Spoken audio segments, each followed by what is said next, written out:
Donc, on va parler de redressement d'image aujourd'hui. Et comme je le disais là il y a quelques instants, en tant que photographe d'architecture, pardon, bah, c'est un point absolument essentiel, hein, puisque en architecture, alors il y a une petite marge d'erreur, hein, mais elle est très faible, hein, quand on regarde des images. Enfin, on va voir quelques exemples, hein. J'ai quelques images voilà, que je vous montrerai. On peut avoir une petite marge d'erreur qui ne sera pas toujours forcément visible, mais si vous faites du travail de commande, par exemple, comme moi je peux le faire pour surtout pour des architectes, quand c'est des décorateurs, c'est un peu autre chose. Mais quand je photographie une maison, un immeuble, etc., il se doit d'être bien photographié de manière aussi rigoureuse que l'architecte lui-même l'a conçu, en fait, hein. Et là, on rentre dans quelque chose qui n'est pas lié d'ailleurs à l'esthétisme. Alors, on va voir qu'on peut choisir de faire des images avec des angles, enfin, qu'on va dire créatifs, auquel cas, bon, on va effectivement avoir une marge, mais voilà, si on veut être strict, il faut respecter ça. Pour là, non plus une question esthétique, mais une question qui est liée à notre cerveau, qui n'aime pas forcément quand ça penchouille un petit peu, hein. Si une architecture penche, bon, alors bien évidemment, il y aura toujours quelqu'un pour me dire, ça arrive souvent, mais la tour de Pise, alors oui, quand c'est une curiosité comme ça, c'est amusant, pourquoi pas.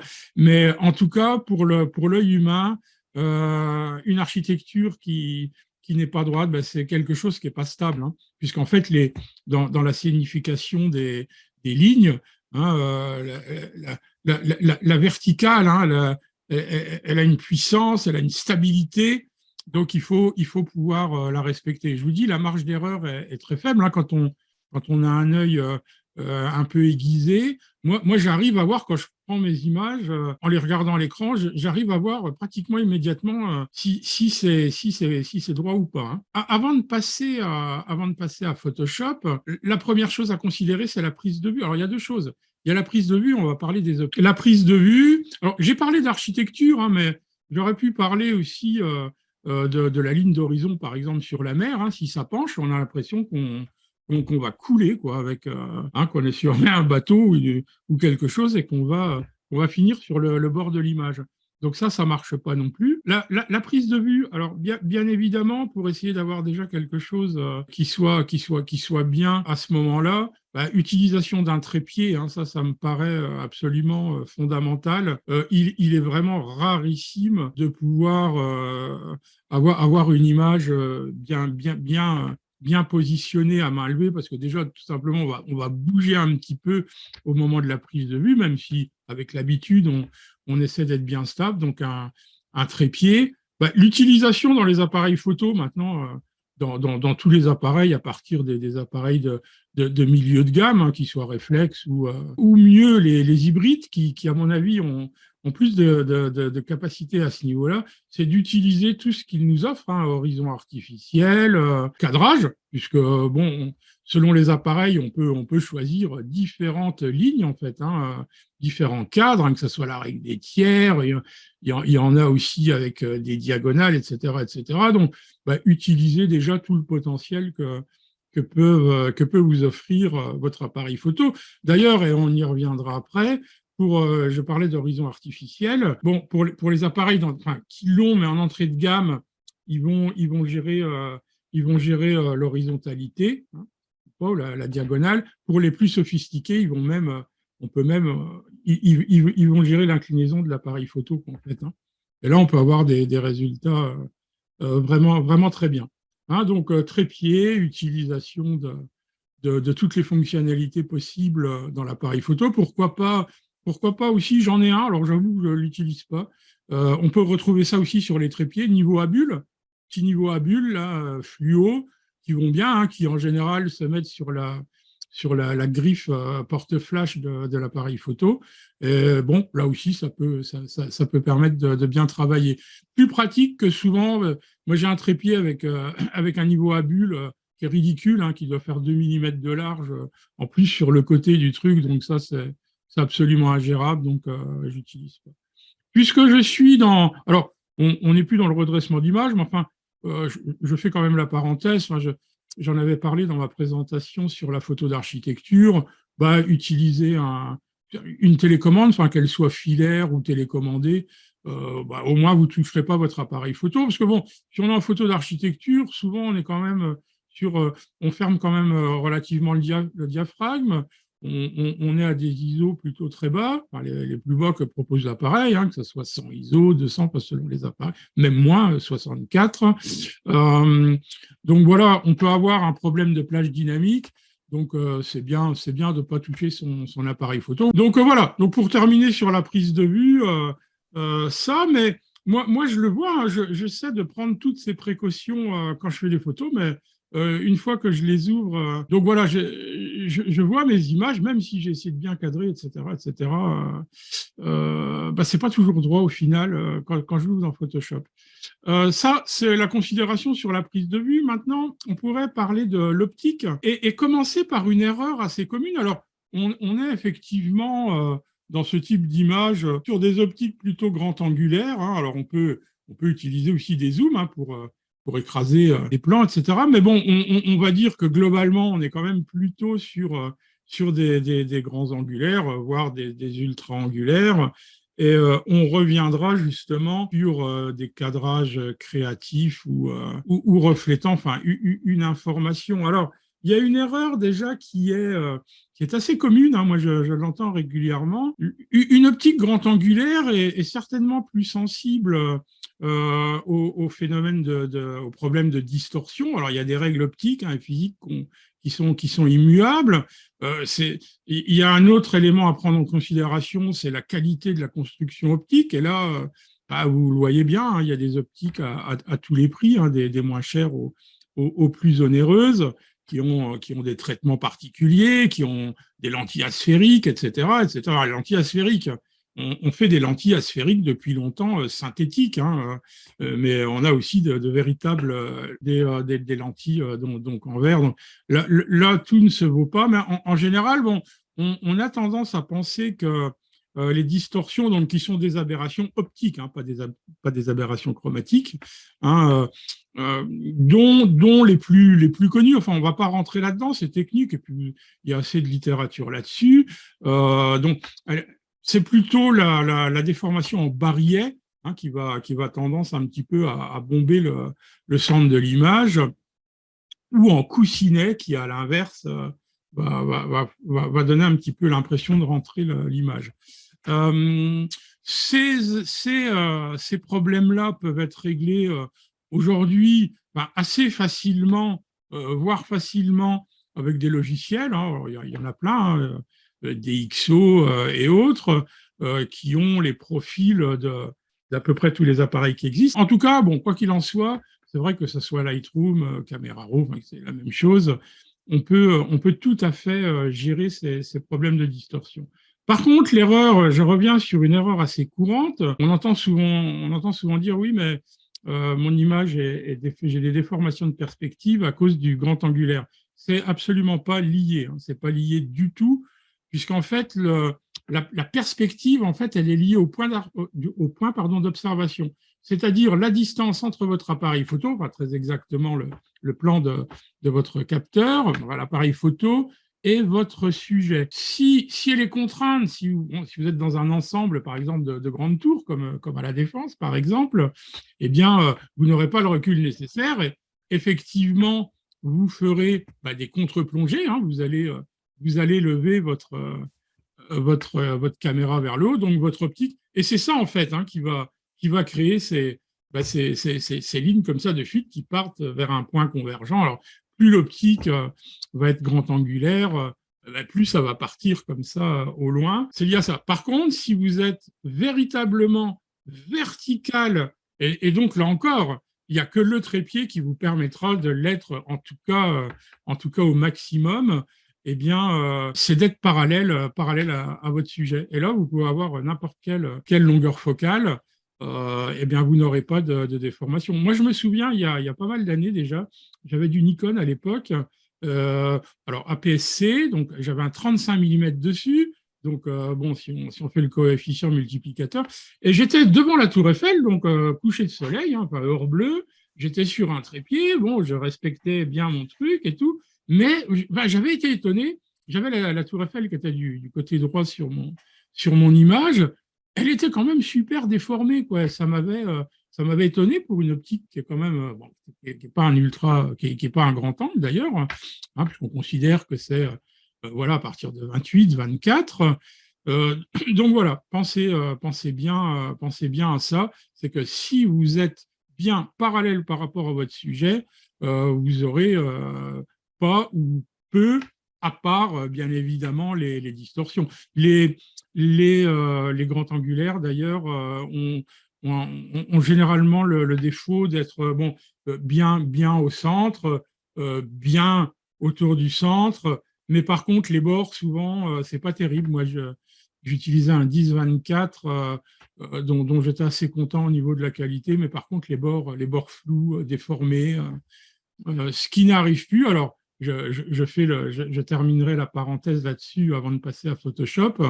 Euh, D'ailleurs, avant de faire cette parenthèse, personnellement, et alors c'est lié à ce que je vais vous dire après, j'utilise depuis quelques années une optique à bascule et décentrement, donc qui me permet, mais encore une fois, hein, il faut de toute façon être placé bien parallèle par rapport à son sujet, mais voilà, sa fabrication fait que c'est pas l'appareil photo qui se déplace devant le sujet, c'est le bloc optique. Une partie du bloc optique se déplace ou verticalement ou horizontalement. Et ça vous permet, je vais vous montrer un ou deux exemples de photos que je n'ai absolument pas redressées et qui le sont directement à la prise de vue. Mais bon, l'inconvénient de ce type d'optique, c'est qu'elle va le cher, quoi, hein. Mais là encore, je parlais des problèmes de bord. J'ai jamais eu des bords aussi pas impeccable, hein, c'est pas du 100%, mais c'est du 95% avec des bords nickel, quoi. C'est net, mais ça a un coût. Et moi j'ai investi là-dedans le jour où j'ai commencé à travailler, quoi, avec. Alors, on va passer, comme je l'ai dit à plusieurs reprises depuis le début, à soit une photo informative, hein, donc voilà, on photographie un sujet, on le place, ce qui est informatif souvent dans son environnement, soit un angle créatif. Alors, moi c'est vrai que j'aimais bien à une époque les fortes contre-plongées, pas seulement pour des histoires d'avoir le recul ou pas, mais j'aimais bien toutes ces lignes. Mais encore, ce que je vais vous dire, c'est très, très personnel, hein. J'aime beaucoup moins maintenant, depuis plusieurs années, mais encore une fois, c'est vraiment lié à l'époque où j'ai acquis cette optique à décentrement. J'aime bien être face à mon sujet. Je suis un petit peu plus gêné maintenant par ces fortes contre-plongées. On en voit, enfin, il y a un genre d'image où c'est vrai que c'est certainement difficile de faire autrement dans les églises, par exemple, hein, où on voit ces images très déformées, mais pour aller chercher effectivement du bas en haut, souvent des voûtes qui peuvent être très très hautes, hein, selon les constructions, il n'y a pas manière de faire autrement. Mais je suis moins sensible aujourd'hui à ce genre d'image, ou alors rentrer en diagonale pour essayer de tout mettre dedans. Voilà, encore une fois, c'est vraiment un choix personnel, hein, c'est pas, voilà, on appellera ça un angle créatif. Moi, personnellement, voilà, j'aime bien maintenant, dans la mesure du possible, hein, bien évidemment, si j'ai le recul nécessaire, de prendre des images comme ça. Voilà ce que j'avais à dire, voilà, pour la prise de vue, pour les optiques, hein. Encore une fois, sur les optiques, vous avez beaucoup de littérature si vous êtes intéressé par les formules, etc. Mais elles sont assez complexes, hein. L'optique est un domaine quand même très, très complexe. Bon, écoutez, je vous propose de passer à Photoshop. Alors, je vais déjà partager mon écran. Voilà typiquement, hein, ce que j'illustrais, donc on va dire donc une contre-plongée, hein, prise. Alors à l'époque, ça je me souviens, j'avais guère qu'une seule optique très grand angulaire, donc c'était c'est toujours, je l'ai toujours, un 10-24 Fujinon, donc sur un APS-C, un 15, on démarrait à 15 mm. Donc voilà, typiquement la défense, contre-plongée. Et bien sûr, lorsque l'on fait ce type d'image, parce qu'on on pose la question parfois, on me dit, mais pourquoi tu les redresses pas? Bon, là, ça n'aurait pas grand sens, quoi, en fait, hein, parce qu'il faudrait il faudrait tellement étirer l'image qu'on aurait un résultat quand même très approximatif d'une part, mais d'autre part, et ça c'est un conseil que je vous donne et qui est très important, c'est lorsque je ne vous parle pas d'un cas comme ça, hein, où encore une fois, redresser n'aurait peut-être pas grand intérêt, mais si vous partez d'une image que vous savez que vous allez redresser, parce que soit ben voilà, la prise de vue, c'est pas facile, ou on parlait du trépied, vous ne l'aviez pas, ou vous ne pouviez pas. Pensez à prendre vraiment autour, quoi, en fait, hein, parce qu'on va le voir tout à l'heure, lorsqu'on redresse des images, on va rapidement perdre une quantité importante en faisant des torsions, etc. Mais on le verra tout à l'heure. Donc, hein, ce que vous pensez devoir redresser, pensez à avoir vraiment de la marge autour de votre sujet. Ça, c'est un premier exemple. Voilà, là, peut-être un petit peu moins marqué, mais c'est pareil. Bon, ici, le redresser n'aurait pas grand sens. Voilà, c'était l'époque. Hein. C'est d'ailleurs pour info, parce que j'ai retravaillé cette image il y a quelques jours. Alors, c'est pas le modèle, c'est pas celle-ci que j'ai retravaillée, mais c'est un de mes premiers noirs et blancs, enfin, je dirais un peu sérieux, quoi. Hein. Ici, dans le ciel, voilà, j'avais changé le ciel, j'avais fait quelque chose d'un peu brumeux comme ça. Alors, je ferais certainement mieux aujourd'hui, mais là, c'est pareil, hein, forte contre-plongée, je suis en bas, en bas de ces fausses cheminées, je penche un petit peu l'appareil photo, et voilà, j'ai cet effet qui, dans ce cas-là, jusqu'à aujourd'hui, finalement, me dérange pas. Ça se laisse, enfin pour moi en tout cas, ça se laisse regarder comme ça. Voilà, ça c'est un autre exemple. Bon, bien évidemment, ici, vous comprenez bien, là, j'ai carrément. Alors, ça, c'est vraiment intéressant à faire. Je dirais que si j'aimais encore quelque chose comme ça, c'est d'aller plus loin que la contre-plongée. C'est vraiment la tête en l'air. Hein, alors, attention au cervical, hein, parce on peut se faire mal. Idéalement, moi j'ai vu pas mal de mes stagiaires le faire. Moi, je le fais moins parce que je suis pas forcément très souple, mais bah, c'est s'allonger, hein, tout simplement, hein, sur le dos, si c'est possible, si on gêne personne, si on risque pas de se faire rouspéter. Voilà, c'est de s'allonger sur le dos. Bien évidemment, on peut aussi utiliser le trépied, mais c'est quand même un petit peu plus compliqué, quoi, hein, parce qu'il faut vraiment que l'appareil soit à la verticale. Et là, du coup, je trouve que l'angle est intéressant, voilà, les lignes de fuite comme ça sont pas trop importantes. Donc voilà, ça c'est encore un autre domaine. Mais là, on ne parle plus de redressement d'image. Là, il y a rien à redresser. Je vais maintenant passer. Alors maintenant, je vais passer sur des images.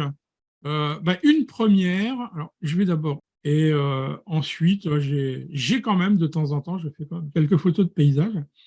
Donc, je vais vous montrer quelque chose paysage.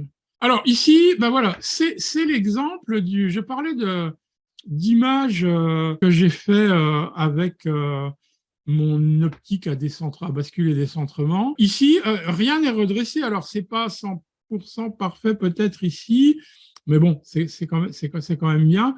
Mais là, globalement, tout est déjà comme il faut. Les verticales sont bien verticales à la prise de vue. Hein. Et d'ailleurs, cette optique m'a permis aussi de faire des spots que je ne pouvais pas faire auparavant, quoi, hein, sans cette optique. Hein. Donc, je vous passerai ici le traitement de l'image, hein, mais en tout cas, voilà, je voulais vous montrer que là, je suis vraiment bien parallèle face à mon sujet. Alors, ouais, il y a quelque chose qui dirait que, bon, si on veut évidemment ce problème de déformation, je parle avec une optique classique, il faudrait être à la moitié de la hauteur du sujet. Alors, ça, c'est compliqué parce que là, on a quand même une architecture qui est très haute. Hein. Je ne sais pas combien de mètres elle fait, hein, la grande arche. Mais voilà, si vous arriviez à être à peu près à mi-hauteur, alors je ne sais pas, en photographiant d'une tour en face ou autre, si l'accès est possible, voilà, on aura une bonne position pour être bien toujours, comme je dis, parallèle. Je ferme cette image. Alors, ouais, je ne sais pas tout de suite le panorama que je voulais vous montrer, je crois. Voilà, encore une autre. Alors, celle-ci n'a pas été faite avec mon optique à décentrement. Alors, d'ailleurs, je parle depuis tout à l'heure de l'optique à décentrement bon, la mienne, c'est un 17 mm de chez Canon. Je peux aussi l'utiliser tout à fait de la même manière enfin, sans toucher au décentrement, et l'utiliser tout simplement comme un grand angulaire. Et si je déplace un petit peu mon appareil, alors je parle souvent de la contre-plongée, mais ça pourrait être une plongée aussi, eh bien j'aurais les mêmes problèmes de ligne de fuite comme ça qui convergeraient. Donc là, j'ai fait ça justement avec mon Fujinon à l'époque. Et vous voyez, bon, ben, là, ça m'a demandé quand même un petit redressement d'image, mais relativement léger. De la même manière, alors là, ce sont des panoramas en fait hein, à partir de trois prises de vue en mode portrait avec encore une fois mon optique à décentrement. C'est pareil, il y a zéro redressement là-dessus. Hein. Et quand on les monte dans Photoshop, tout simplement, voilà, avec la fonctionnalité pour les assembler, le photomerge, eh bien, voilà, on obtient directement quelque chose qui est parfait, en fait, hein, ou presque parfait, hein, parce qu'ici, on voit qu'il y a quand même une petite déformation à l'avant. Voilà, la dernière, pareil, hein, c'est un montage de 3 images, mais comme vous pouvez le voir, hein, c'est assez maîtrisé, quoi, hein. Peut-être ici un peu écrasé, mais c'était un choix dans mon cadrage. J'aurais pu, je ne sais pas, on va le faire directement ici. Contrôle ou commande J pour dupliquer mon calque, contrôle ou commande T pour l'outil de transformation. Et là, voilà, j'aurais peut-être pu éventuellement un peu en haut, un peu en bas. Je le fais d'ailleurs, ça, c'est quelque chose alors, que je ne fais pas dans un travail de commande, hein, où j'essaie véritablement de respecter au maximum l'architecture que je photographie, mais ça m'arrive de le faire très, très souvent, d'étirer un petit peu comme ça. Il ne faut pas y aller trop fort, hein. Bon, moi, je connais bien le coin, hein, parce que j'ai habité là pendant longtemps, mais je vois bien que mon triangle ici est un petit peu étiré, mais bon, globalement, vous voyez, ça peut véritablement changer votre image. Je vais commencer parce que redresser une image, ça pourrait être aussi. Alors, on parlait de. Alors, c'était peut-être là. Voilà, j'ai trouvé. OK, je repars sur mon image. Donc, je repars dans Photoshop et je partage mon écran. Eh bien, ici, bon, je disais ce qui est visuellement acceptable. Bon, globalement, si on regarde la ligne d'horizon ici, on peut se dire que voilà, c'est pas mal. Elle paraît bien horizontale, hein, mais en fait, elle ne l'est pas. Et pour bien juger, mais ça, c'est quelque chose que je répète, mais tous les jours, hein, tous les jours, si on veut bien voir ce qui se passe dans Photoshop, hein, quand on sélectionne, quand on détourne, quand on veut voir des détails, etc., c'est zoomé. Hein, et je le vois dans 80% des cas, hein, on ne zoome pas assez. Hein, donc, pour voir ce qui se passe, il faut véritablement zoomer. Alors, je vais faire une petite copie de mon image d'arrière-plan, CTRL ou commande J. Alors, là encore, on va le voir. Moi, je choisis toujours de désélectionner l'image d'arrière-plan parce qu'il suffit tout simplement. Alors, deux possibilités ici, hein, mais on va voir comment s'apercevoir que la ligne d'horizon n'est pas complètement horizontale. Si je fais une transformation, CTRL ou commande T, bon, je la fais vraiment exagérée. Vous voyez, on peut être vite trompé parce qu'on a l'image d'arrière-plan qui est derrière, quoi, et on ne s'en rend pas toujours compte. Bon, là, c'est assez flagrant, mais vous voyez, ici, bon, si on ne prête pas attention, on peut se faire avoir. Donc, voilà, en fait, c'est ça qui s'est passé. Hein, donc, attention. Mais si je reviens en arrière et que je fais vraiment quelque chose de minime, alors attention, hein, c'est pas les règles de l'art, hein, ce que je suis en train de vous dire là. Hein, si c'est vraiment minime, parfois, vous voyez, ça ferait le remplissage hein, manquant sans qu'on s'en aperçoive vraiment ici, quoi, hein, par exemple. Hein. Bon, il y aura un peu, hein, mais je vous avoue que de temps en temps, ça m'arrive d'utiliser ça. Bon, voilà, c'est juste la petite astuce. Alors, je recommence, pardon. Je vais dupliquer mon image d'arrière-plan. Et alors, comment regarder si cette ligne d'horizon, eh bien, je vais zoomer voilà, assez fortement et je vais utiliser les repères. Je peux vous le dire tout de suite, les repères, c'est ce que j'utilise le plus pour redresser mes images. Je vais vous montrer les autres techniques, mais j'utilise à 90% les repères. Donc, pour pouvoir les utiliser, hein, il faut s'assurer que les règles ici sont bien affichées. Bah, si ce n'était pas le cas, hein, donc le menu affichage, afficher, et ça doit être, non, je dis, les règles, pardon, elles sont directes. Parce que la fenêtre a un petit peu changé ces derniers temps. Avant, les sous-menus du repère étaient en dessous, et maintenant, c'est dans une nouvelle fenêtre. Donc voilà, vous voyez, si je les décoche, bah, je ne les ai plus par logique. Donc, j'affiche mes règles, et donc, en zoomant sur mon image, clic gauche enfoncé à l'intérieur de mes règles, et je vais ici, voilà, le placer ce que j'estime au mieux. Mais regardez, hein, tout de suite, rapidement, hein, on voit que c'est pas du tout, ça s'aggrave même, voilà, en allant du côté gauche. Bon, ici, bien évidemment, c'est la falaise. Donc, bah, c'est pas horizontal. Alors, on pourrait se dire, pourquoi pas utiliser l'outil de transformation, CTRL ou commande T, et puis faire une légère rotation, par exemple. Bon, là, ça sera un petit peu à l'œil, voilà. Et là, bon, globalement, on est mieux, hein. Alors, je pense qu'il y a encore un petit écart, hein, mais bon, il est vraiment minime. Donc voilà, hein, on se retrouve à peu près dans la situation de tout à l'heure. CTRL ou commande Z, je vais revenir en arrière. Je vais simplement supprimer le repère. Alors, on verra un petit peu. Bah, tiens, on peut en parler tout de suite. Les repères, bon, pour les effets, alors, pour les déplacer, il faut être sur l'outil de déplacement V, hein, raccourci clavier V, et quand on place la souris, le curseur de la souris sur la ligne, hein, on voit qu'on peut la cliquer enfoncé, elle se déplace. Elle devient bleue car c'est le repère actif. Voilà, là je parle de repères horizontaux. Ici, on va avoir les repères verticaux. Pour les effacer, alors quand il y en a peu, il n'y a pas de raccourci clavier à ma connaissance. Enfin, il n'y en a pas en tout cas dans effacer les repères qu'on va voir après. On peut les attraper, clic gauche enfoncé, et les amener vers l'extérieur, ce qui permettra de les effacer. Ensuite, on peut, dans le menu affichage, alors ça, c'est pareil, dans le cadre de redressement d'image ou particulièrement pardon, de symétrie, menu affichage, repère et nouveau repère.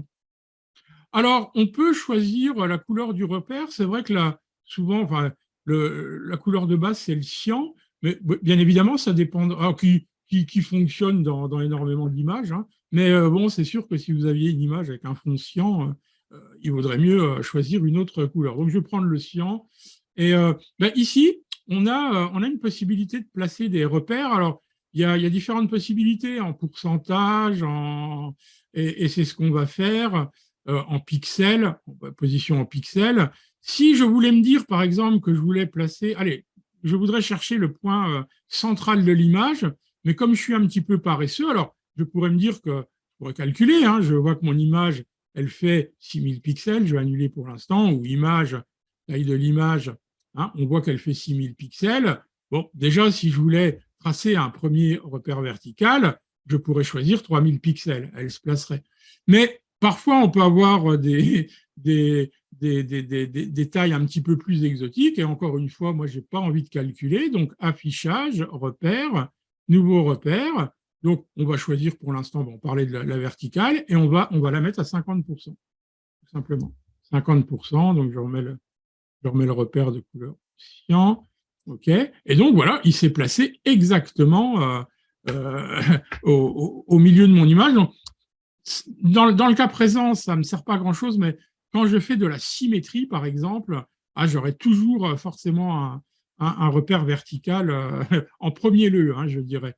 Alors, si on fait des cadres, par exemple, on pourrait se dire, je fais un repère par. Alors, je vais faire le même à l'horizontale, à 50%. Voilà, et donc mon centre de l'image, eh ben, il est là, et puis on a découpé notre image en quatre parties égales.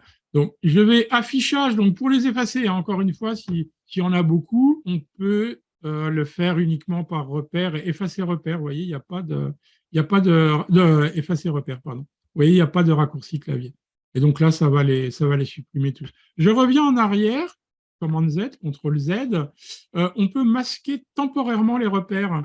CTRL H permet de les masquer. Alors, c'est vrai que quand il y en a beaucoup, quand on a beaucoup de repères dans une image, quand on en a placé beaucoup, ça peut être intéressant parce que visuellement, on voit mieux son image. Et donc, CTRL ou commande H pour les faire apparaître. Attention, ça ne les supprime pas, hein. Ça peut générer des erreurs quand on fait des sélections, par exemple, et qu'on a oublié on a juste masqué une sélection parce on peut faire. Alors, je vais les effacer. Je vais faire une sélection. Vous voyez, commande H, j'ai masqué ma sélection, mais vous voyez, si, je ne sais pas si j'en fais une autre, vous voyez, j'ai oublié qu'il y avait celle derrière. Bon, là, j'étais en soustraction. Donc, voilà ce que j'obtiens. Donc, attention, hein, on n'efface pas avec CTRL ou commande H, mais on masque simplement. Bon, ici, je vais pouvoir menu sélection, pardon, tout désélectionner. Désélectionné, pardon. Alors, donc je disais, bon, une petite rotation, pourquoi pas, mais il y a quand même un outil, si c'est que ça à faire, en fait, ici, dans les outils, il y a un outil règle. Donc, l'outil règle, il va permettre de. C'est une règle, hein, on va pouvoir faire des calculs, pardon, faire des bêtises. Je ressors de mon outil, je reviens vers mon outil règle. Et je ne sais pas pourquoi je n'arrive pas à l'effacer. Ici, je vais tout simplement faire un petit premier clic. Un clic est enfoncé. Et je vais ici tirer mon image. Enfin, je vais tirer donc la règle. Hein. J'essaie de. Voilà.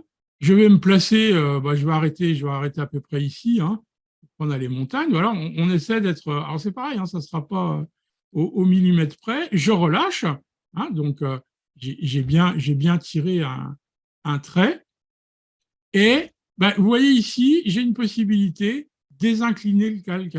Et si je clique dessus, vous voyez, il s'est passé quelque chose, hein, puisqu'on on a vu que la ligne d'horizon n'était pas complètement horizontale. Et bien là, maintenant, voilà, il y a eu une petite. C'est pareil, hein, ça a effectué une petite rotation comme ça sur la droite. Et maintenant, si on place un repère, normalement, on est pas mal. Voilà. Vous voyez on est beaucoup mieux. Alors, encore une fois, hein, si on reprend l'image vous voyez, hein, le avant, après, quoi, en fait. Hein. C'est pas grand-chose, hein, mais je suis sûr d'ailleurs que beaucoup ne le remarqueront jamais, mais voilà, si on veut être précis, il faut s'assurer, quoi, hein, je le fais toujours sur mes images, en tout cas, toujours, toujours. Alors, je vais effacer ce repère. Euh, j'ai une manière un petit peu à moi, hein, parfois, de m'assurer aussi, sans prendre, avec un outil de sélection, hein, regardez si je fais ça comme ça. J'aime bien des fois, parfois, regarder en faisant une sélection, voir voilà, la ligne de la sélection, hein, tout simplement. Bon, ça a l'air pas mal. Hein. OK. Voilà, bon, ça c'est pas très scientifique comme méthode, mais parfois je vous dis sur des petits éléments comme ça et tout, paf, je fais juste un trait, je regarde et ça fonctionne bien. Ouais. Voilà, donc ici l'outil le plus simple, mais là, encore une fois, hein, on n'avait pas grand-chose à faire ici, donc ça peut suffire. Donc, je vais juste arrêter le partage un instant. Ici bon, c'est une image en symétrie. Hein. Moi, c'est quelque chose que j'adore. Hein. Donc, quand je vous parlais vous voyez, de mettre des repères et tout. Mais visuellement, ici, je pense que vous ne le verrez pas. Et c'est là où on peut être dans l'acceptable ou pas l'acceptable. Alors, je vais simplement faire une copie d'arrière-plan. Mais alors, j'ai des photos, par exemple, on va retrouver ça très souvent dans les photos d'escalator, dans les couloirs de métro. Vous allez voir ce que je vais vous dire. Vous voyez ma petite ligne à gauche ici en haut et celle à droite. Eh bien, si je place un repère, et pourtant c'est une image que j'ai travaillée, hein, eh ben, vous voyez, j'ai quand même une différence, quoi. Et ça, c'est un souci, hein, souvent, hein, essayer de vous mettre devant un escalator, vous allez voir, côté gauche, côté droit, il y aura souvent, très, très souvent, problème. Alors, je vais placer ici un repère à 50% vertical. Okay, donc, vous voyez, j'étais plutôt pas trop mal, mais regardez, si je veux encore pinailler un peu, ici, j'étais pas complètement au centre, hein. Je me suis bien d'ailleurs cassé la tête avec cette image où j'ai créé les reflets du ciel, des nuages. Donc là, il a fallu, c'est juste pour la petite note, il a fallu faire beaucoup, beaucoup de sélections pour arriver à ça. Alors, en tout cas, ici, l'idée, c'est de redresser, c'est d'essayer d'être exactement sur la même ligne. Donc, contrôle ou commande T, j'ouvre l'outil de transformation. Alors, je désélectionne mon calque en dessous. Là, contrôle commande T, clic droit à l'intérieur de l'image. Alors, pour les Mac, hein, puisqu'on en parle, c'est pas le clic droit, c'est contrôle clic. Et donc, on va choisir ici. Il y a des outils que j'utilise très peu ici, par exemple, c'est la perspective. On peut redresser une image en utilisant la perspective. Enfin, vous allez voir ce que je veux dire. En plus, là, l'image est quand même à peu près symétrique. La perspective, ça peut fonctionner justement si vous avez quelque chose de bien symétrique, si vos distorsions sont les mêmes d'un côté ou de l'autre, mais globalement, bon, encore une fois, hein, je répète, cette image a été travaillée, donc ce n'est pas un bon exemple. Mais ça marche rarement, quoi. Donc ça, je l'utilise vraiment quasiment jamais. Je vais recommencer, pardon. J'ouvre l'outil de transformation. Oui, l'homothétie, bien évidemment. Alors, par contre, comme vous le savez, quand on tire sur une poignée, hein, ça va partir de manière égale de chaque côté. Donc, si on veut le contraindre à aller dans la direction qu'on veut, homothétie, on appuie sur majuscule avant, et là, ça contraint à aller. D'ailleurs, là aussi, hein, pourquoi pas, comme tout à l'heure, quand j'ai étiré ma tour, si je veux un petit côté un petit peu plus allongé, je n'hésiterai pas un petit peu à tirer sur les pixels. Celui que j'utilise le plus, je vais revenir en arrière. Alors, il a changé. Alors, l'inclinaison, c'est pareil. Bon, ça, c'est un petit peu particulier. Voilà. Moi, ce que j'utilise le plus ici, c'est la distorsion. Alors, qui s'appelait encore, il n'y a pas si longtemps que ça, torsion. Enfin, torsion, distorsion, on arrive pour celles ou ceux qui auraient des versions un petit peu plus anciennes de Photoshop, mais c'est distorsion maintenant. Et là, alors attention, jouer avec la distorsion. Ici, tout simplement, bon, j'ai ma distorsion, je vais me mettre sur ma poignée ici en bas à droite, et je vais appuyer sur majuscule, ce qui va permettre à l'outil, vous voyez, si je me déplace de gauche à droite, alors ça dépendra de l'angle, hein, dès que je dépasse un certain angle, il va de toute façon partir vers la droite, mais en appuyant sur majuscule, je le contrains tout simplement à rester bien à la verticale. Mais vous voyez, le problème, c'est que je suis déjà en train d'impacter mon image. Donc, je pourrais, ici, par exemple, je suis en train de le faire. Bon, je suis en train de jouer sur ma ligne en bas, mais vous voyez, je déforme. Donc, c'est vraiment pas facile c'est pas facile à avoir. Je vais vous montrer encore une autre combine, alors encore moins académique que les autres, mais ça m'arrive quand c'est des petites portions, contrôle ou commande T, clic droit, déformation, et là, je vais par exemple fractionner, je peux fractionner, mais je vais ici créer une ligne. Allez, je vais la prendre de 5 sur 5, et maintenant, j'ai fait une bêtise, pardon, je l'ai transformé, donc 5 sur 5, et là, je pourrais me dire que, vous voyez, en tirant un tout petit peu, alors attention, il faut bien rester, le problème, c'est que là, on a vite fait de se déplacer, mais voilà. En tout cas, alors, c'est pareil, hein, il y a un côté visuel. Je vais valider cette transformation. Donc là, je suis plutôt pas mal, mais attention, hein, regardez, si on regarde l'avant-après, ah, j'ai quand même ici déformé mon image. Donc là encore aussi, hein, il y a des combines. Hein. Si je mets un petit masque de fusion avec le pinceau, je vais juste remettre voilà, là où c'était avant. Alors, c'est là où il va falloir chercher un petit peu bah, ici, par exemple, je sais pas, quelque chose comme ça. Bon, là, ma ligne est un petit peu pas terrible. Donc, je vais peut-être faire l'inverse. Donc, je vais aller un peu trop loin. Après, je pourrais, ça m'arrive aussi souvent, hein, je peux aller chercher un petit peu de matière comme ça et la remplir de ma couleur grise ici. Hein, donc, c'est pas très, très académique, mais en tout cas, parfois, encore une fois, hein, si on est sur juste une petite zone et selon ce qu'on a comme matière, on peut la déformer comme ça et redresser l'image. Tout à l'heure, quand je disais que je touchais, quand j'ai essayé, alors je vais supprimer ça, je vais revenir à mon image de base que je vais dupliquer. Euh, je pourrais aussi me dire que je fais avec l'outil rectangle de sélection, bah, j'ai sélectionné ici ma ligne, elle va s'accrocher, hein, le Photoshop va accrocher et aimanter sur le repère. Et là, je vais faire CTRL ou commande J hein, pour ne toucher, en fait, maintenant, ne faire une transformation que sur cette petite partie, donc avec la distorsion. Là, je pourrais, voilà, je pourrais la revoir. D'ailleurs, je vais revenir juste en arrière. Je n'ai pas tracé, je l'ai vu tout à l'heure aussi. Si je fais une ligne ici, alors on zoome, hein,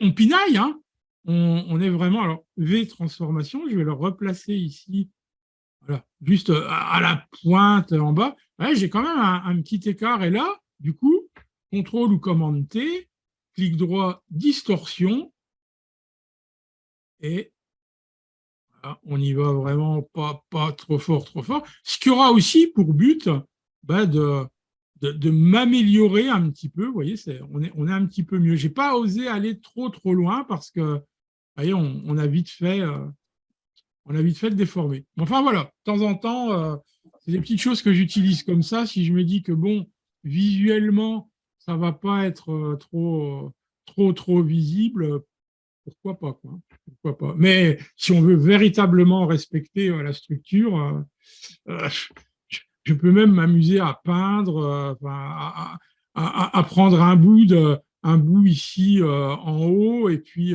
voilà, continuer comme ça, quoi. Voilà ce que je voulais vous montrer sur cette image. Avant de passer à une autre technique, alors vous voyez, là, vous avez mon image. Bon, voilà, ici typiquement, alors l'image n'a strictement aucun intérêt. Hein, je l'ai presque fait pour les besoins du cours. Voilà, là, ça panchouille ni trop ni pas assez, et c'est désagréable, quoi.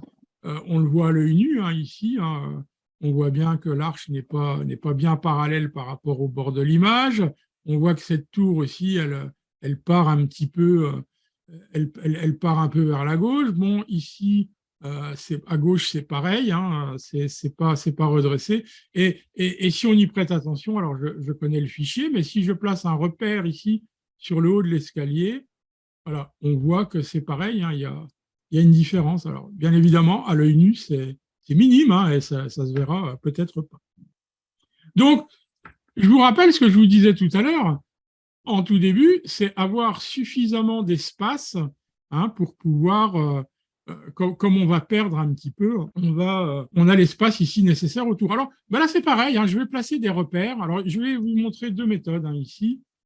C'est pareil, hein, j'aurais pu. Ah bah tiens, je reprends du coup l'outil ici de. Ah oui, voilà, donc merci Olivier. Hein, donc il y a un bouton effacer. J'aurais pu désincliner le haut, mais enfin ça n'a aucun intérêt puisque là on voit qu'il y a ça part dans tous les sens. Mais oui, effectivement, il y a un bouton effacer ici.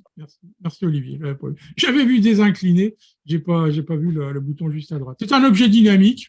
Okay. On verra que ça sera plus intéressant pour ce que je vais faire après. Donc ici, je vais placer un repère. Là, je vais essayer de le placer plutôt pas mal ici. Voilà, côté gauche.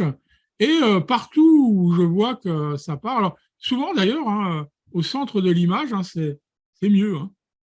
Mais bon, c'est pas parfait. Alors, ici, je vais placer en bas. Voilà.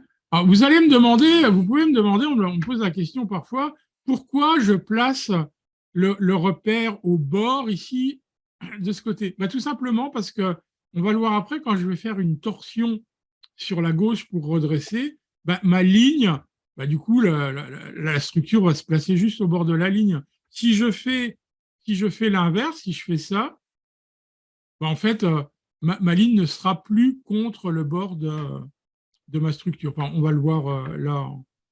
Bon, je vais ici. Alors attention, parce que le bas de cette tour, c'est pareil, il a un petit truc pas complètement droit. Il faut le faire des deux côtés, bien évidemment. Tiens, je vais faire le repère ici, voilà. Comme ça, vous verrez de quoi je parle. Et puis, on va le faire aussi à gauche. Hein. Bon, on va en placer deux, comme ça. Donc, je me mets vraiment à l'angle ici de la partie vitrée lumineuse. OK. J'ai placé mes repères. Bon, je vais pas pinailler en allant sur l'horizontale du haut des marches. Et donc, maintenant, tout simplement, CTRL ou commande T, outil de transformation. Simplement pour information, dire pourquoi il y a deux diagonales ici. C'est juste un repère visuel pour indiquer que nous sommes dans un objet dynamique. Alors, bien sûr, on le sait, hein, puisqu'il y a le petit pictogramme en bas à droite de notre vignette image. Mais voilà, il indique que c'est un objet dynamique. Si c'était un calque pixelisé, il n'y aurait pas ces deux diagonales. Et donc, voilà, maintenant, je fais un clic droit à l'intérieur de mon image, je prends la distorsion, okay, l'outil distorsion, et je vais commencer à tirer comme ça sur la poignée en gauche. Je vais appuyer sur majuscule pour essayer de le contraindre d'aller bien droit. Alors, on y va, hein, on y va costaud. Hein. On va voir que c'est pas parfait tout de suite. Bon, pour l'instant, je suis en train juste de regarder. Là, je vois qu'il y aura encore un petit peu à faire. Mais le problème, quand on tire d'un côté, forcément, on va aussi déformer tout le reste. Donc, je vais faire pareil maintenant du côté droit. Majuscule enfoncée, poignée en haut à droite. Vous voyez, bon, je regarde maintenant ici. Bon, ça, c'est encore un petit peu déformé, mais regardez, en revenant encore un petit peu à gauche, vous voyez que là, on commence, même à gauche, là, c'est bien aligné, bien aligné. Alors, bien évidemment, on peut redéplacer ces repères, voilà, cette fois pour bien voir si on est bien aligné. On est pas mal, hein, on n'est pas sur du 100%, mais on est pas mal. Dernière chose qui va... avant-dernière chose, pardon, on va tirer sur cette poignée. Alors, il va falloir surveiller ici, parce que l'idée, c'est de récupérer maintenant l'horizontalité sur le haut de l'arche, mais il va falloir, là, on ne peut plus appuyer sur majuscule, hein, donc il va falloir surveiller en même temps notre tour à droite. Donc, j'y vais.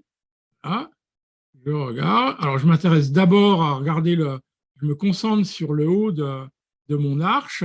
Bon, je vais revenir un petit peu comme ça.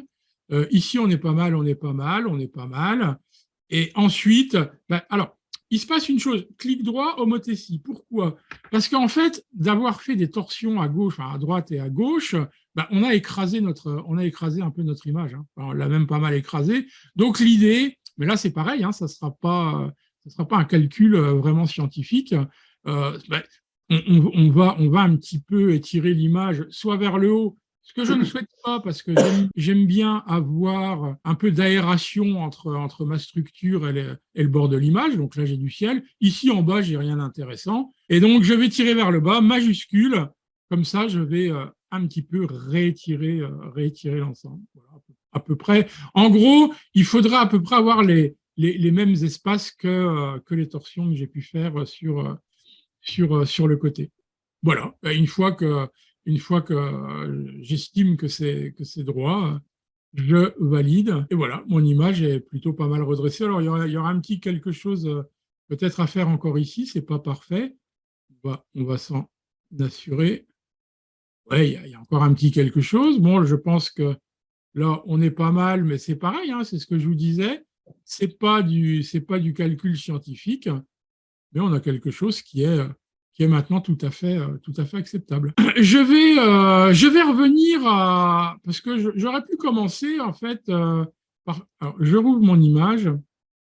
Elle est en objet dynamique, ce qui va me permettre de revenir à caméra raw, donc en double-cliquant, enfin, peu importe où.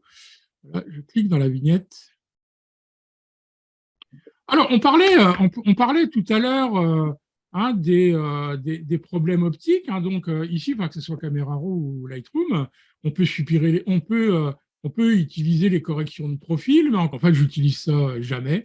On peut, ici, dans la géométrie, on peut faire des transformations, qu'elles soient verticales, horizontales. Bon, là, ça reste quelque chose qui est quand même difficile à manier, mais en tout cas, on peut changer l'échelle, on peut décaler, etc., etc. Mais surtout, on va s'intéresser à un réglage qui est l'upright ici, tout simplement, alors ici désactivé, et on va pas s'intéresser à ces différents réglages, mais le A, donc automatique, en fait, hein, c'est marqué en dessous, automatique, et vous voyez que ça fait pas mal le job, hein, mais donc voilà, automatique, hein, sans, avec, donc c'est plutôt pas mal, donc on fait OK, on valide. Mais regardez, je vais vous faire ma petite démo, je le sais, hein, parce que je connais je le vois à l'œil nu, hein, je vois que c'est pas complètement parallèle. Donc, donc voilà, c'est là où je vais utiliser ma petite combine. Hein. Je vois, vous voyez, ici, on pourrait même, d'ailleurs, si je la remplis avec une couleur, hein, on verra encore mieux. Hein. Okay. Vous voyez, c'est pas non plus parfait, parfait, quoi. Ouais. Bon, je vais pas faire. On pourrait placer un repère. Ailleurs, c'est pareil. Hein. On voit que même si, encore une fois, hein, c'est très acceptable, mais c'est pas parfait. Mais rien n'empêche, bien évidemment, hein, de repartir en outil de transformation et puis corriger comme ça. Mais sinon, vous voyez, c'est plutôt pas mal. Hein. Ici, à gauche, on n'est pas trop mal. Alors, il y a plus exotique. Hein. On peut s'amuser euh, alors, on va le voir. Non, on va le voir avec ce que je vais vous montrer maintenant. Alors, maintenant, je voudrais une méthode qui, cette fois, soit mathématique. Hein. Et on va pour ça utiliser un fil. Donc, c'est important d'être en objet dynamique pour pouvoir ensuite revenir sur les réglages de ce filtre si besoin est. C'est le filtre. Alors, il est très, très peu connu. Moi, chaque fois que j'en parle, peu le connaissent. C'est donc dans le menu filtre et il s'appelle grand angle adaptatif. Alors, ici aussi, on pourrait jouer sur, on parlait tout à l'heure des corrections de l'objectif, etc., ce que je fais peu. Hein. Donc, filtre, grand angle adaptatif. Donc, ça m'ouvre une nouvelle. Voilà. Ça m'ouvre une nouvelle fenêtre où ici j'ai différentes possibilités de correction sur la perspective, sur par exemple si j'utilisais un objectif fisheye automatique, ah ben il faut le voilà, ouais, il m'a rien trouvé dans les profils. Sphérique complet, ben là il faudrait alors qu'est-ce qu'il me met? Format de pixel n'est pas un 2, donc voilà, on va rester, nous, sur la perspective. Il y a deux possibilités, je vais vous montrer la première. Que fait cet outil? On va s'intéresser, on ne va pas travailler sur les contraintes polygonales, mais on va s'intéresser, alors donc ici, un petit zoom hein, pour déplacer. On va d'ailleurs un petit peu ici zoomer sur notre image. Ici, justement, la démonstration, quand on a des distorsions, par exemple optiques, alors là, c'est très exagéré, mais sur les bords, hein, nos droites ne sont pas rectilignes, hein, comme on voit ici, elle a vraiment un aspect bombé, alors que j'aime pas du tout. Mais l'outil ici, donc contrainte, va pouvoir faire deux choses.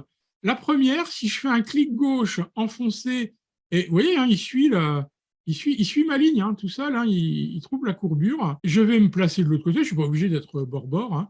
Je me place de l'autre côté, je relâche. Qu'est-ce qu'il a fait? Il m'a rendu cette droite complètement rectiligne. Alors, vous pouvez me dire, est-ce que ça a une utilité? Par exemple, si vous faites du détourage, avant de commencer à utiliser un outil de sélection géométrique comme le lasso polygonal, hein, qui va vraiment tracer des segments de droite, ça a tout son sens. Hein. C'est plus compliqué de détourer une forme comme ça, une forme bombée. Alors là, il faudrait utiliser ou l'outil plume ou éventuellement une ellipse. Mais là, en tout cas, vous voyez, en un seul clic, alors ça ne m'a pas redressé mon image. Hein. On est bien d'accord, je vais dézoomer ça. Et là, c'est pareil, hein, on voit bien, on le voit encore mieux sur la partie. Alors, je peux démarrer du haut, du bas, hein, peu importe. Hein. Et donc, voilà, si je me place, vous voyez, ma droite maintenant est complètement rectiligne et je peux redresser. Vous voyez, ici, à gauche, on voit très, très bien. Il va bien les trouver. Hein. Ouais, il les a eus. Hein. Voilà, donc, partout où ça nous semblerait encore comme ça bombé, vous pouvez le redresser. OK. Donc, moi, j'ai aussi, j'utilisais jusqu'à présent aussi la longueur focale en la passant complètement à droite. Pourtant, je n'étais pas sur du 48 mm. Ben, c'est pareil, hein, ça fonctionne. Euh, voilà. Et donc, là, on le voit moins forcément, hein, puisque l'image a plus ses distorsions, mais ça fonctionne. Alors, je vais revenir en arrière. Mais nous, ce qui nous intéresse, dézoome un petit peu, ben, c'est que notre image soit, enfin, que toute l'architecture soit redressée. Bien pour ça, on ne change pas d'outil, on garde l'outil contrainte, on se place au bord. Je ne suis pas assez zoomé, hein, mais c'est pour que vous voyez bien. Je fais un clic gauche enfoncé, mais j'appuie maintenant sur majuscule. Et vous voyez, quand j'appuie sur majuscule, ma tangente, elle change de couleur, elle passe du cyan au jaune. Je vais de l'autre côté, OK. Et là, bim, ça m'a complètement rendu mon. Alors, déjà, ma droite est rectiligne, et vous voyez, maintenant, elle est vraiment bien parallèle par rapport au bord de l'image. Je vais faire ça avec quelques lignes, quelques autres lignes. Clic gauche enfoncé, j'appuie sur majuscule. Là, dans les verticales, la tangente devient magenta. OK. Et regardez, alors bien évidemment, les contraintes précédentes sont conservées. Et là, c'est magique, ça va dresser. Je crois d'ailleurs la première fois que j'ai vu cet outil, quand il est sorti, il y a toujours, Adobe sort toujours des exemples. Hein, et j'avais vu comme ça un exemple d'une image au fisheye complètement dressée. Alors ici, bon, ma tour, elle a un petit truc, donc on va partir au-dessus. Clic gauche enfoncé. Hop. Voilà, je fais pareil. Bah tiens, je vais en profiter parce qu'ici, je ne vais pas me casser la tête. Clic gauche enfoncé, majuscule. Voilà, petite chose. Et on va finir ça ici. Voilà, on va le faire sur 2-3 lignes. Alors, on peut revenir, hein, on peut revenir ici sur la tangente qu'on a créée et puis la déplacer, etc. Mais vous voyez, regardez, en quelques clics, c'est quand même incroyable. Alors, bien évidemment, hein, ça va rogner l'image. Donc, je fais OK une fois que je suis content. Voilà. Et mon image est complètement redressée. Donc, après, il n'y a plus qu'à ou la recroper. Alors, Olivier, je me posais une question tout à l'heure parce que je me suis entraîné à le faire. Est-ce que le contenu pris en compte fonctionne sur un objet dynamique? Parce que j'ai l'impression que tout à l'heure, ça ne fonctionnait pas. Non. Tu On est m'entends? d'accord. On est d'accord. Hein. Non, un objet dynamique, il ne peut pas accéder aux pixels, en fait. C'est comme si c'était Ouais, c'est protégé ça. par une enveloppe. Ouais, Il faut ouais, rentrer dedans. Tu dois ouais, rentrer dedans. Là. Tu dois ouais, cliquer ouais, dessus pour qu'il ouais. s'ouvre un onglet. Alors, bah, ici, je vais pas le faire comme ça. Tiens, je vais le faire un petit peu à l'ancienne. Alors, tout ça pour vous. Alors, ici, j'aurais pu faire pareil ici. Hein. Je me suis même un jour amusé à rendre cette ligne complètement parallèle. Alors, la contrainte conserve le reste, mais ça tire fort. Hein. Mais bon, ici, je l'ai pas fait sur cette ligne-là, mais peu importe. Alors, je vais pixeliser mon calque. Un clic droit sur une partie vide du calque. Je pixelise. Allez, je vais m'amuser un petit peu méthode à l'ancienne. Donc, je vais prendre la baguette magique, je me mets en ajout à la sélection. Hop, hop, hop. Alors, bien évidemment, hein, mais ça, même dans les outils automatiques, hein, si on prend le contenu pris en compte, etc., euh, j'ai l'impression, je ne sais pas si c'est une impression ou autre, mais que ça fonctionne de mieux en mieux, mais quand il y a parfois des formes un petit peu complexes comme ça, c'est pas toujours parfait. J'ai sélectionné, mais il faudrait que je prenne un petit peu de matière voilà, pour mon remplissage par le contenu. Ben, tout simplement, ici, je peux m'amuser à sélectionner et masquer pour ouvrir la fenêtre sélectionner, masquer. Je vais décaler le contour ici complètement à fond à droite, c'est-à-dire que je vais augmenter un petit peu la zone de ma sélection. Je peux même augmenter un peu le contour progressif et je fais OK. Et Et vous voyez la différence? Ouais, j'ai pris un tout petit peu de matière quoi, ici. Et donc, bah, on peut faire maintenant édition, remplir contenu pris en compte.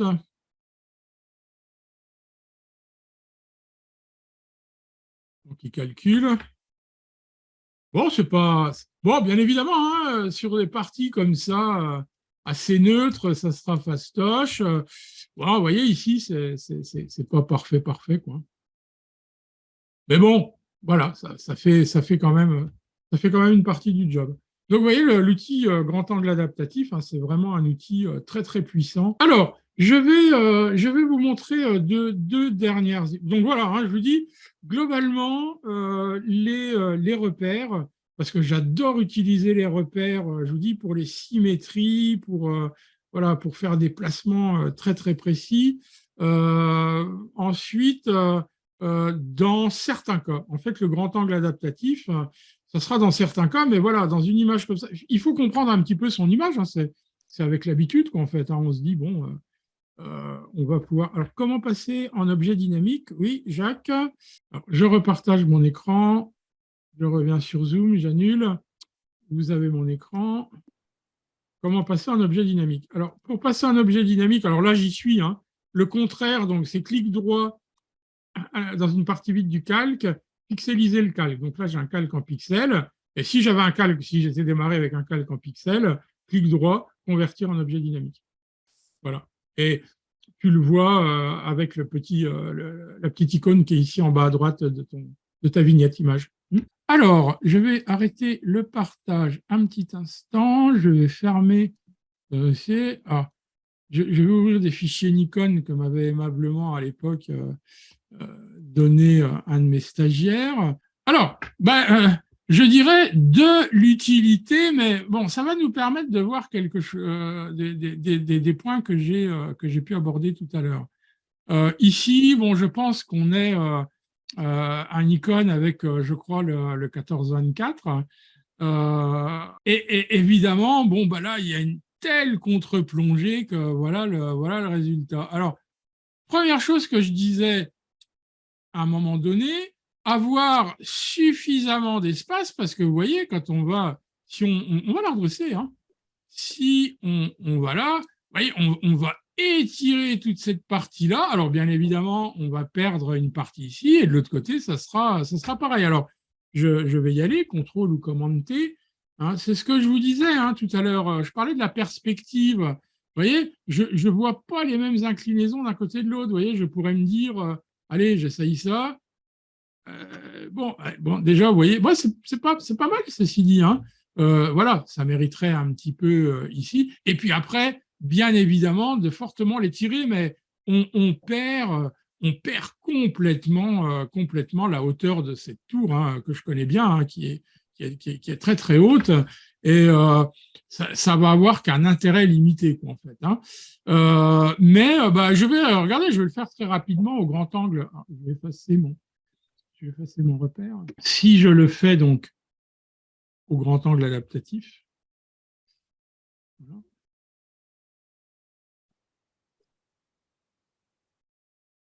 Donc, clic enfoncé, majuscule, donc là, vous voyez, elle passe du cyan au magenta. Et petit à petit, si on y va sur les lignes principales, il va y aller. Hein.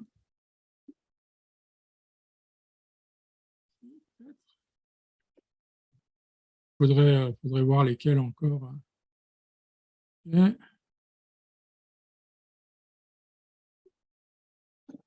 Là, non, hein, puisque je pense qu'il y a l'aspect bombé. Je ne sais pas, peut-être ici, je pense qu'il y a une déformation, là encore. D'ailleurs, si je voulais la faire ici, regardez, tac, ça. Mais là, ça va plus. Hein, donc, il y a un moment, bon, voilà. Après, encore quelques petits étirements et tout. Bon, là, forcément, on va pas faire du remplissage par le contenu. On va recroper. On va recroper. Bon, je sais pas. Je vais dire que c'est OK. Hein, je vois bien que c'est pas complètement. Voilà, il aurait fallu gérer aussi l'horizontale. Ce sont des filtres un petit peu voraces, hein, d'ailleurs. Hein. Donc, Voilà, et donc si je le recropais, on va faire un format carré, par exemple. Bon, voilà, il faudra ensuite un petit peu.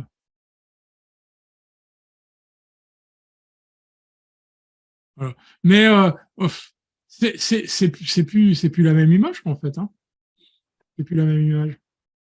Et là, on a vraiment atteint toutes les proportions de l'ensemble. Hein. Là la tour paraît très écrasée. Bon, ici, il y a des choses qui ne vont pas du tout. Hein. Vous voyez, c'est encore déformé. Donc, il y a un moment, si vous voulez, ça n'a pas, il y a un moment, ça n'a pas vraiment de sens de faire ce genre de manipulation sur les images.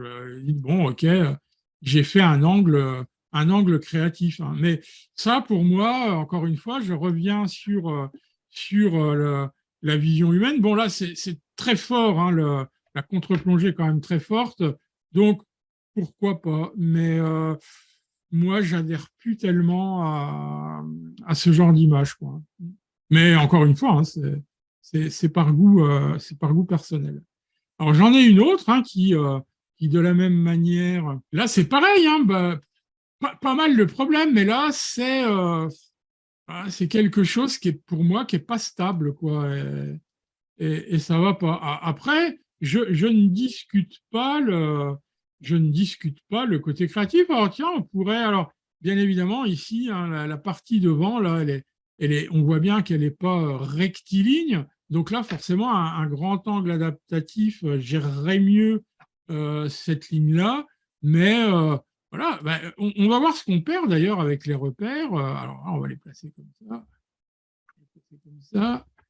Contrôle ou commande T, transformation, distorsion.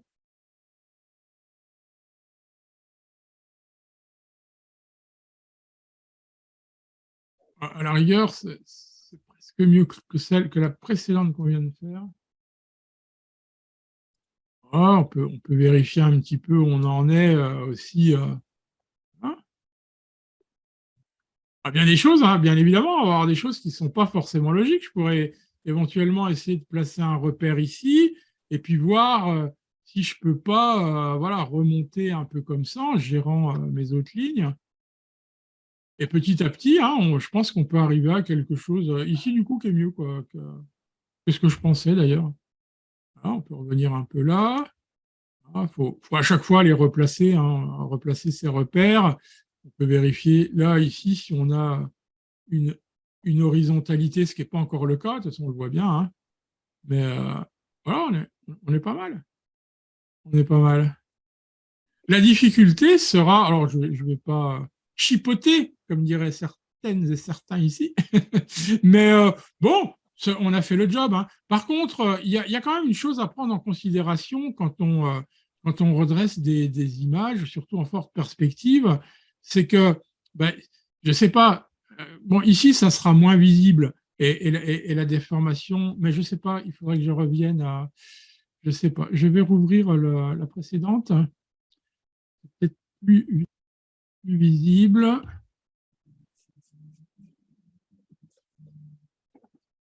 Non, c'est pas évident non plus ici. Mais si vous redressez, vous aurez bien évidemment l'impression que votre image, que les verticales sont bien verticales, mais ce qui sera à l'intérieur, bon là encore, hein, c'est pas flagrant, ça sera pas bien face à vous. Hein. Si vous avez des fenêtres, par exemple, eh bien, elles seront pas bien face-face. Enfin, elles seront de face, mais en tout cas, l'intérieur ne sera pas redressé. Quoi. Pas, je suis en train de regarder ici. Non, ça sera pas pertinent ici sur cette image. Mais vous aurez compris ce que je veux dire. Donc je reviens rapidement sur celle-ci. Bon, là effectivement, le problème va être de gérer ici cette ligne, mais rien ne m'empêcherait après de prendre le grand angle adaptatif éventuellement. Alors je vais quand même rester sur une transformation avec ma distorsion. Ouais. Donc là, bah forcément, ça s'est barré un peu en cacahuète. à peu près. Hein. Bon, vous voyez, j'ai réussi un petit peu mieux à gérer l'affaire. Mais voilà, en tout cas, prenez bien conscience que quand vous avez des angles comme ça qui sont un petit peu particuliers, euh, je reviens à ce que je disais au début, hein, ça peut être un choix artistique. Moi, je sais qu'aujourd'hui, j'aime les images comme ça, en fait, hein, redressées. Donc, j'essaie de les, bon, parfait ici, mais j'essaie de les avoir bien déjà à la prise de vue, mais je suis très, très aidé, bien évidemment, par mon optique à décentrement. Voilà à peu près ce que je voulais vous dire. Moi, en tout cas, j'arrive à de bons résultats avec les repères. Hein. C'est vraiment Ah ouais, moi aussi. ma solution. C'est ma boîte à outils. Voilà, quand je fais du redressement d'image. En fait. Je vous ai passé quelque chose. Moi, quand j'ai mon cadre, c'est toujours sur la règle des tiers. Bon, c'est un choix personnel, mais quand on recadre, on peut choisir tout ce qu'on veut, hein, des diagonales, le nombre d'or, etc., etc. Alors oui, il y a quelque chose que je veux vous montrer quand même rapidement, peu importe l'image d'ailleurs, je repartage mon écran. Il y a des choses que je n'utilise pas parce que je ne les trouve pas pratiques. Alors, je ferme ça, j'arrête ma vidéo. Voilà, ici dans les différents réglages, hein, voilà, c'est ce que je disais. La grille, par exemple, bon, la grille dans un recadrage aussi, si les lignes tombent aux bons endroits, bon, celle-là, elle est encore acceptable. Bon, j'avoue que j'utilise moins les autres, hein, les triangles. Bon, il y en a quand même des. Bon, alors, je sais pas pourquoi elle ne le prend pas, tiens, d'ailleurs, c'est intéressant ça. Spirale, voilà. Bon, la spirale, attention, je suis sur un recadrage aussi particulier, hein, je suis sur un carré. Donc voilà, moi je suis toujours sur la règle des tiers. Par contre, si je sors de là et que j'efface d'ailleurs mes repères, bah tiens, non, je vais les laisser justement. On peut aussi, dans le menu affichage, afficher la grille, alors qui est paramétrable. Hein, la grille, elle est paramétrable, mais voilà, on peut la paramétrer complètement. Mais moi, j'avoue que elle me gêne véritablement sur la visibilité de l'image. Donc, mais ça, c'est assez personnel. Hein, il y en a peut-être qui vont. Ouais, ça permet quand même. Ouais. Ah oui, non, mais bah, regarde, si je regarde simplement ici, hein, je vois bien que c'est pas encore parfait. Ouais. Bon, j'ai pas cherché non plus hein, à faire. Mais voilà, certains aimeront. Moi, je suis pas fan, quoi. Hein. Donc voilà, contrôle ou commande H. Hein. Qui me parlait des deux points là, mais c'était personnalisé, c'est ça? Oui, apparemment. Alors, ben, je suis en train de tenter, hein. Effectivement, hein, contrôle ou commande deux points efface les repères, mais elle n'efface pas la grille. Par contre, si je fais contrôle ou commande H, même la grille est effacée. J'ai trouvé une petite différence. Que je découvre, hein, je découvre avec vous. Hein. Y a-t-il un impact sur Michel, la Oui, y a-t-il un impact de ce type de manipulation sur la netteté de l'image? Ouais, c'est une bonne question. Alors, tu tires quand même sur les pixels, hein, donc tu leur fais pas du bien, hein, c'est sûr. Hein. Maintenant, moi, je regarde ça quand je regarde. Je me suis souvent posé la question, hein, parce que je me dis bon, forcément. Hein, bon, si tu pars d'un petit fichier avec pas beaucoup de pixels, tu vas avoir plus de dégâts que sur un fichier qui est quand même qui a plus de matière qu'en fait. Hein. Oui. Ça m'a jamais. Alors, bien évidemment, hein, encore une fois, je vais jamais. Je vous ai montré là des choses extrêmes, hein, mais je ne fais plus jamais de photos qui m'obligent à aller comme ça vers l'extrême, quoi. Donc, mais oui, ça a forcément triturer les pixels comme on le fait là, ça a forcément un impact. Ouais. Par contre, je pense que de le faire sur un objet dynamique, par contre, je ne suis pas sûr. Qu'est-ce que tu en penses, Olivier? On pourrait se dire que ça n'impacte pas le calque, mais j'en suis pas sûr. Si. En il fait, est impacté. Il est impacté. Pour faire une transformation, il est conseillé soit de le faire en une seule passe, c'est-à-dire vous déformez en perspective, vous faites une rotation, de ne pas valider. Oui. que chaque transformation dégrade les Ah pixels. ben, elle va dégrader à chaque fois un peu plus, oui. Ouais, Par j'avais pas contre, quand précisé. vous avez un objet dynamique, vous pouvez faire entrer 10 fois, 15 fois, la meilleure expérience que vous pouvez faire, c'est vous prenez votre calque, vous le transformez en objet dynamique, vous le transformez tout petit. Vous Ah, validez regarde, par attends, Enter, je vais le vous faire. Attends, je vais le faire. C'est une démonstration. C'est une démonstration que j'aime bien, que je fais quand je montre justement le. Vous allez voir la pixelisation. Ah ouais. Ah bah là, ça va être très clair. Alors attendez, cherche une petite image. Allez. Préparez-vous à être choqué. Hein? Préparez-vous à être choqué. Parce que. Ben, c'est choquant quand on voit la différence entre un Ah oui, objet oui, dynamique. là c'est. Alors attends. Non, j'ai fait une bêtise. Pardon. Et David, fais-le avec une image normale pour qu'on se rende compte. Alors attends, non, Oui, ça n'a pas d'intérêt. non, je vais le faire, peu importe, hein, tu vas voir. Hein. Alors affichage, afficher la grille, voilà. Ok. Bon, j'ai une petite image ici qui pèse rien, hein, c'est une image compressée Montre pour ton le web. écran. Hein? Montre ton écran. Ah oui, pardon, je partage. Voilà. Donc ici, j'ai une petite image qui est compressée pour le web, qui pèse rien. Ok. Je vais la dupliquer. CTRL J. Et je vais déverrouiller celle-là pour l'instant. Je vais en transformer une en objet dynamique, celle du dessus. Pour l'instant, je fais ma démonstration sans objet, donc sur un calque pixelisé. CTRL ou commande T, effectivement, donc je vais réduire à l'état de vignette, mais je vais valider. OK, ouais. Enter. Ouais, si je valide pas, bien évidemment, je vais revenir à la normale. Je reviens dans le sens inverse, CTRL ou commande T. Ah, et bim. Bon. Voilà. Ah. Donc là, c'est grosse destruction. Alors, je vais supprimer ce calque. Là, je refais la même manipulation sur un objet dynamique, CTRL ou commande T. Là, je réduis mon image. OK. CTRL commande T. Je reviens. Ben, pas de problème. Zéro. Ouais, bon, on va recadrer bien. Mais zéro destruction, en fait. Hein. Ouais. Et donc, voilà, c'est pareil. J'arrête le partage. Quand on parle ma vidéo, quand on parle comme ça, pour revenir à la question de Michel, bien évidemment, en tirant les pixels, on va les dégrader, mais plus on a de la matière, moins ça sera flagrant, quoi. Après, bien évidemment, il y a toutes les techniques de rajouter de la netteté, etc.